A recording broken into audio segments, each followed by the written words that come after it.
Assalamualaikum warahmatullahi wabarakatuh. Alhamdulillahirabbil alamin wa bihi nasta'in ala umuri dunya waddin. Wassalatu wassalamu ala asyrofil anbiya'i wal mursalin wa ala alihi washabihi ajmain amma ba'du. Rabbi shrah li sadri wa yassir li amri wahlul 'uqdatam min lisani yafqahu qawli. Alhamdulillah pada kesempatan kali ini kita bisa ketemu lagi. Alhamdulillah di sini saya akan membawakan materi mengenai susunan berangkai. Baik, sebelum ke sana kita akan membahas materi sebelumnya, yaitu mengenai di sini ada kromosom. Di sini ada kromosom. Di dalam kromosom itu, kromosom merupakan benang kromatin yang mengalami kondensasi, memendek dan menebal, dan suka menyerap warna. Di sini di dalam kromosom itu terdapat gulungan-gulungan yang disebut dengan protein histone. Di sini protein histone merupakan fungsinya itu untuk membungkus DNA, kemudian bersama DNA menyusun struktur nukleosom seperti itu.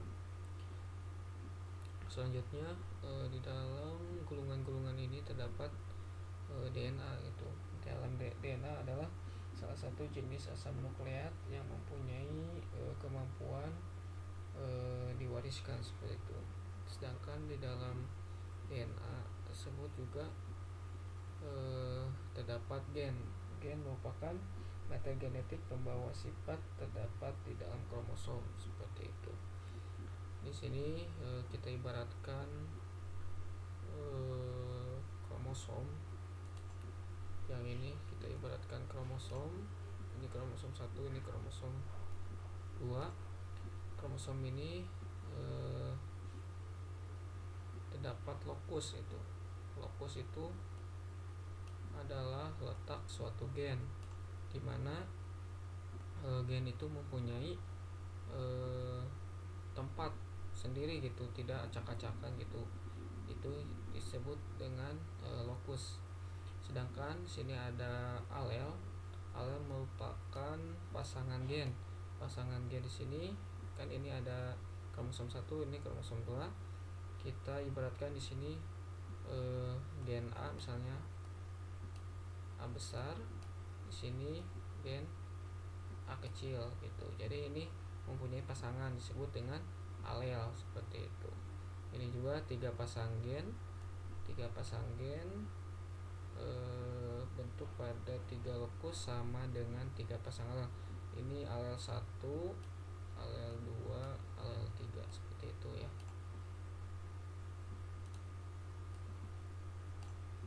Kita hapus dulu.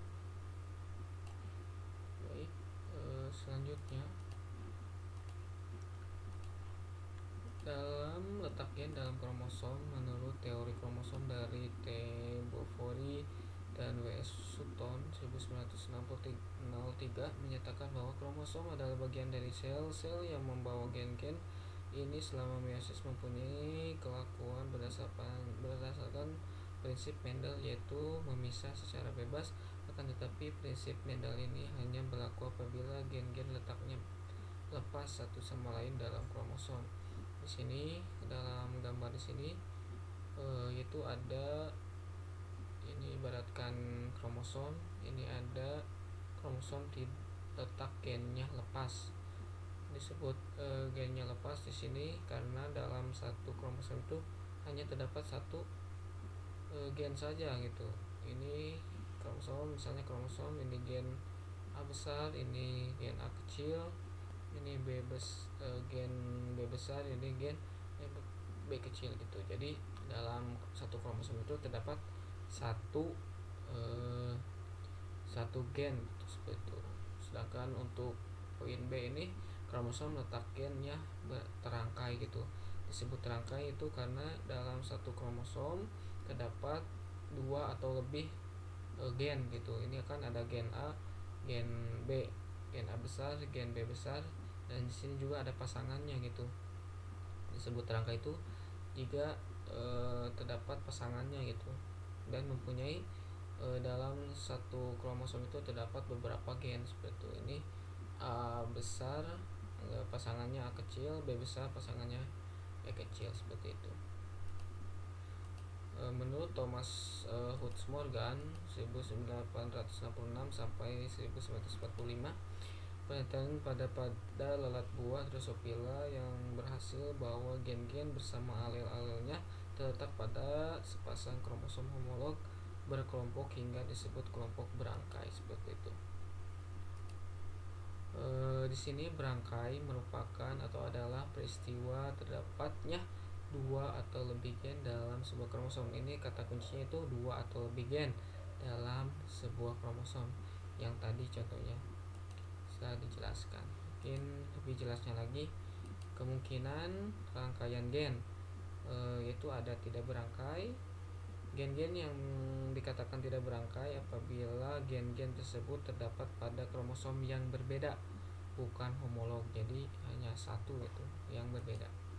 Contohnya ini kromosom 1, ini kromosom 2. Ini ada gen A, gen B, gen C, ini ada gen D, gen E dan F.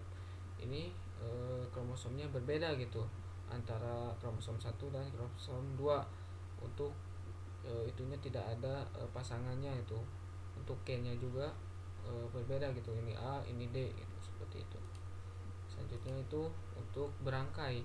Dikatakan berangkai itu gen-gen dikatakan berangkai apabila gen-gen tersebut terdapat pada kromosom yang sama itu. Contohnya ini gen A ada pasangannya gen A kecil, gen B besar pasangannya gen B kecil, dan seterusnya gitu. Kan yang tadi mah hanya satu kromosom saja yang tadi, sedangkan ini mah terdapat dua gitu. Ini ada pasangannya dalam satu kromosom itu ya. Ini kromosom yang homolog, yang tadi non homolog gitu. Jadi ada pasangannya disebut berangkai itu. Seperti itu. Selanjutnya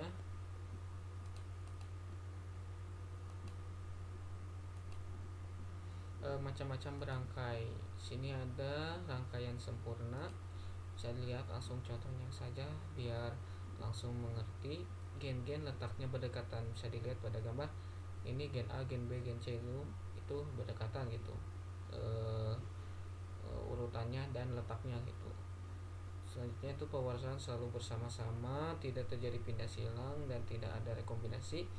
Selanjutnya fenotip keturunan 100% parental. Selanjutnya itu berangkai tidak sempurna.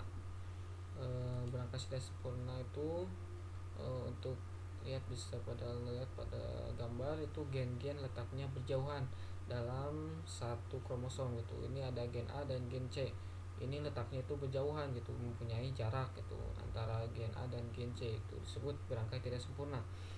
Kemungkinan terjadi pindah silang walaupun dalam jumlah yang terbatas. Fenotip keturunan lebih besar dari 50% parental, lebih kecil 50% rekombinan. Rangkaian sempurna di sini untuk contohnya bisa dilihat untuk C besar U kecil itu gen untuk sayap normal. Ini C kecil harusnya, U kecil itu gen untuk sayap keriput. Alat tidak terbang, S besar R kecil gen untuk dada polos, S kecil R kecil itu gen untuk dada bergaris. Di sini bisa dilihat pada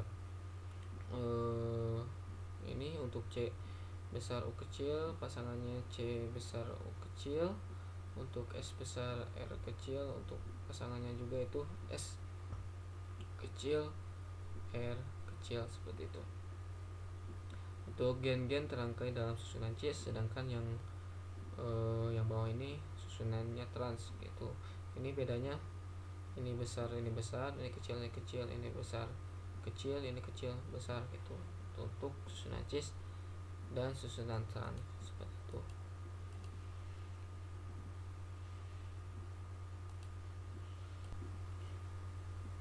Selanjutnya itu berangkai sempurna susunan cis. Di sini misalnya lalat betina sayap normal, dada normal dikawinkan dengan lalat jantan sayap keriput dan dada bergaris, seperti itu. Maka F1 nya yaitu sayap normal, dada normal.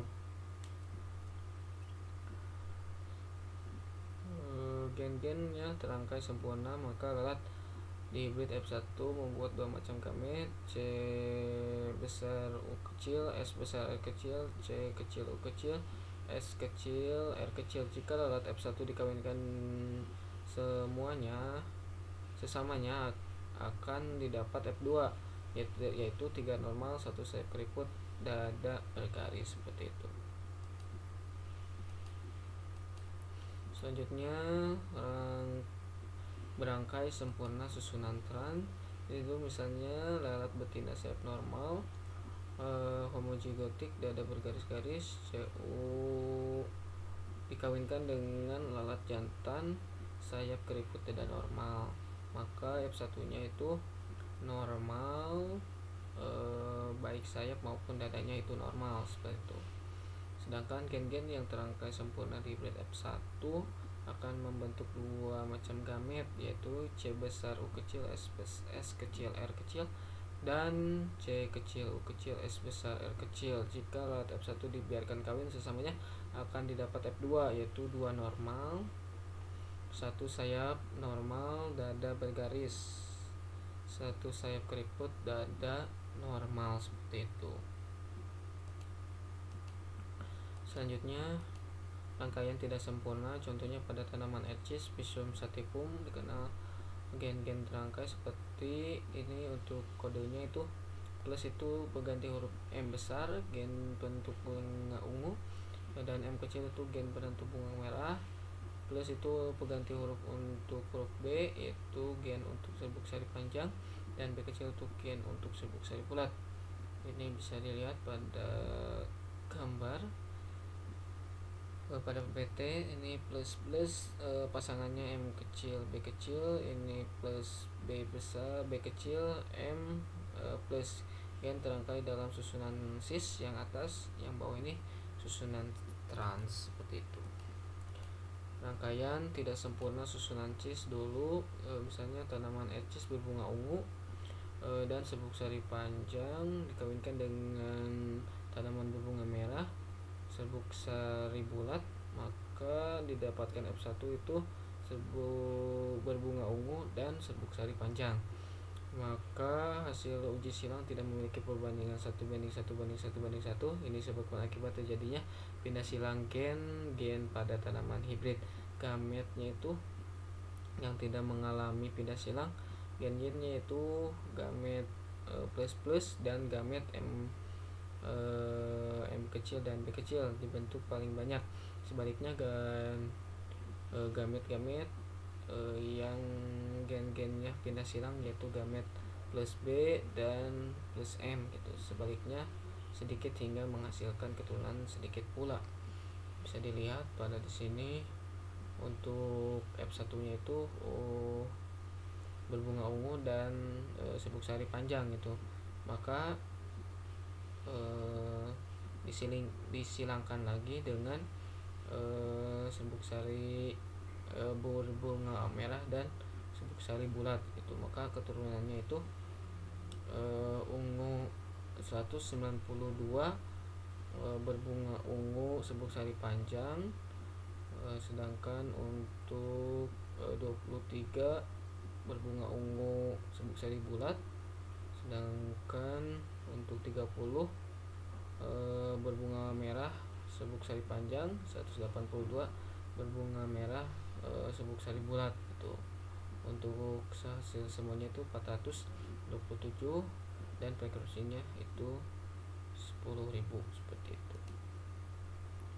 Selanjutnya itu rangkaian tidak sempurna susunan trans, itu misalnya tanaman Ercis berbunga ungu serbuk sari bulat homozigot dikawinkan dengan tanaman berbunga merah serbuk sari panjang. Tanaman F1 berbunga ungu serbuk sari panjang, F1 nya jika tanaman F1 diuji silang didapatkan sekumpulan tanaman F2 yang terdiri dari 14 tanaman berbunga ungu serbuk sari panjang, 178 tanaman berbunga ungu serbuk sari bulat, 160 tanaman berbunga merah serbuk sari panjang, 18 tanaman berbunga merah serbuk sari bulat. Hasil uji silang tidak mengalami perbandingan 1:1:1:1 seperti yang lazim diperoleh pada waktu melakukan uji silang pada tanaman hibrid pada di hibrid, melainkan menunjukkan perbandingan 1 banding n banding 1 seperti itu. Mungkin sekian materi yang bisa saya sampaikan. Mohon maaf bila ada kekurangannya. Mungkin lain kali kita akan bertemu kembali di video yang selanjutnya. Mohon maaf sekali lagi bila ada kesalahan. Billahi taufiq wal hidayah. Wassalamualaikum warahmatullahi wabarakatuh.